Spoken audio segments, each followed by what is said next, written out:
C'est donc à la une aujourd'hui si vous nous rejoignez. Il fait l'objet de critiques répétées sur les réseaux sociaux depuis plusieurs jours maintenant. Accusé de racisme, le philosophe Henri Peña-Ruiz qui estime que ses propos sur le fait d'être islamophobe ont été sortis de leur contexte, tronqués, mal interprétés. Selon lui, la critique d'une religion, quelle qu'elle soit, n'est pas un délit. Je vous propose de l'écouter sans l'expliquer sur notre antenne. C'était ce matin.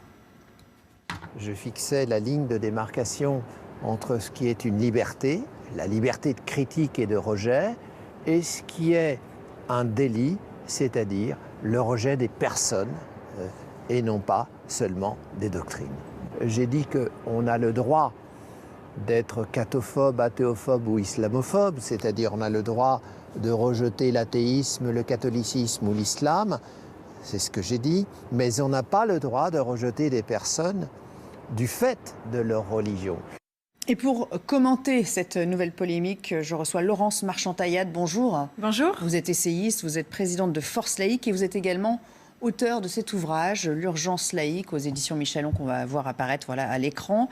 Peut-on critiquer et même dénoncer toutes les religions? C'est un droit, une liberté totale? Non seulement c'est un droit, mais je pense que lorsqu'on fait de la politique, ça doit être un devoir. Et d'ailleurs, ça a été les propos de Jean-Luc Mélenchon il y a quelques années, parce que le principe de laïcité, c'est le principe de séparation justement entre les églises et l'État. Il repose d'ailleurs sur la loi de 1905 principalement, qui dit dans son article 2 que la République ne reconnaît aucun culte. Donc dès lors que la République ne reconnaît aucun culte, elle doit justement se distancier de la religion pour pouvoir donner un droit pour tous, qui est indifférencié en fonction notamment de la religion ou de l'ethnie. Et là, aujourd'hui, Henri Peña-Ruiz est face à une attaque qui est totalement indigne, c'est-à-dire qu'on considère que islamophobie égale racisme. Ça voudrait dire en réalité que l'islam serait une race ou une ethnie, alors qu'en réalité on sait très bien que l'islam est simplement une religion et qu'on ne peut pas définir les individus par rapport à leur religion. Et d'ailleurs, ça serait difficile de dire faire un distinguo entre s'en prendre à des idées et s'en prendre à une personne. Exactement. Et effectivement, il est interdit de s'en prendre à des musulmans, à des juifs, à des catholiques, à des bouddhistes en fonction de leur religion. Mais pour autant, il est important d'avoir un esprit critique face aux religions. Et d'ailleurs, c'est l'esprit même des Lumières, de la Révolution, parce que je rappelle que parmi les principes qui étaient demandés au moment de la Révolution, il y avait le principe de laïcité. Pourquoi? Parce qu'il y avait de la persécution vis-à-vis des protestants qui n'avaient pas d'état civil à l'époque. Donc la laïcité aujourd'hui nous permet d'être protégés en tant qu'individus et de protéger aussi notre liberté la plus absolue, qui est la liberté de conscience et donc d'expression. On rappelle le contexte de ces propos. Il a été invité à une conférence à l'occasion de l'Université d'été de la France Insoumise, donc devant les militants de la France Insoumise. Pourquoi l'avoir invité? Est-ce qu'on savait ce qu'il allait dire à ce moment-là? Et où se situe la France Insoumise par rapport à ces propos qu'il a tenus? Alors je pense que le problème, il est bien là. C'est qu'on a un certain nombre de politiques, notamment de gauche, qui ont complètement abandonné le principe de laïcité et qui sont partis sur des dérives totalement communautaristes, voire indigénistes, puisqu'un certain nombre d'adhérents et de militants de la France Insoumise sont proches des branches indigénistes de Ria Boutelja, qui, pour le coup, tel que Mélenchon les définit lui-même, sont racialistes. Donc cette branche-là a complètement dévissé, j'ai envie de dire, par rapport à d'autres qui sont sur la ligne du programme de Jean-Luc Mélenchon au moment des élections présidentielles, qui a d'ailleurs été largement inspiré des écrits d'Henri Peña-Ruiz, qui sont des laïcs convaincus. Donc il y a deux fronts au sein de la France Insoumise. Manifestement, il y a deux fronts. Moi, ce qui me désole, c'est que Jean-Luc Mélenchon, qui il y a encore quelques années avait un discours très clair sur la laïcité, aujourd'hui n'a toujours pas réagi. Et le communiqué de presse officiel de la France Insoumise n'est absolument pas clair sur la question.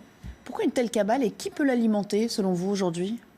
Les personnes qui l'alimentent, je pense qu'on les a identifiées, ce sont toujours les mêmes, c'est justement cette branche indigéniste. Alors moi j'ai relevé quelques noms, Il y a eu une polémique très récemment avec Daniel Obono, il y en a eu une autre avec Youssef Brakni, d'ailleurs sur lequel j'avais écrit une tribune il y a quelques années, puisque Youssef Brakni tenait des discours politiques dans des mosquées, Enfin en tout cas il en a tenu au moins un à la mosquée de Montreuil il y a près de 3 ans, et c'est totalement interdit, notamment par la loi de 1905. Donc on se rend bien compte qu'il y a une envie de susciter du communautarisme politique, puisque là on sort complètement de la religion quand on va tenir un discours politique dans une mosquée. Donc c'est vraiment dangereux. Mais est-ce qu'il n'a pas mis un peu d'huile sur le feu quand même en tenant ses propos, sachant le contexte actuel? Il n'a pas parlé, il n'a pas fait de cathophobie, d'athéophobie, alors que c'est tout à fait le... Alors il a parlé, il a mis sur le même niveau toutes les religions. Si on reprend en tout cas tout le passage, il explique bien qu'en réalité c'est justement exprimer sa liberté de conscience que d'exprimer une critique des religions.